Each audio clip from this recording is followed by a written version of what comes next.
আগের দিন রাতের বেলায় মেয়ে বলে, মা বাবাকে 1 প্লেট বিরিয়ানি আনতে বলো। তো আমিও সেই কথা শুনে ওর বাবাকে ফোন করে বললাম বিরিয়ানি আনার কথা, কিন্তু ওর বাবা দোকানে গিয়ে দেখে বিরিয়ানি সব শেষ।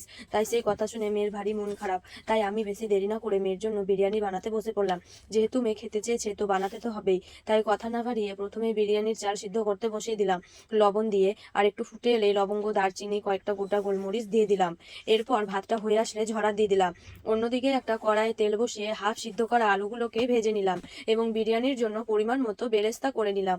এরপর ওই কড়াইয়ে আরেকটু তেল দিয়ে মাংস দিয়ে দিলাম এবং তারপর বাটা মশলা যেমন পেঁয়াজ, রসুন, লঙ্কা, আদা পেস্ট দিয়ে ভালো করে মাংস এবং মশলাটাকে কষিয়ে নিলাম এবং তেল ছাড়া পর্যন্ত অপেক্ষা করতে লাগলাম। সবশেষে একটি পাত্রে ঘি মাখিয়ে একে একে ভাত, কষানো মাংস, আলু, বিরিয়ানি মশলা এবং গুঁড়ো দুধ গোলানোর মধ্যে কেওড়া জল, গোলাপ জল, মিঠা আতর ও ফুড কালার দিয়ে সাজিয়ে নিলাম।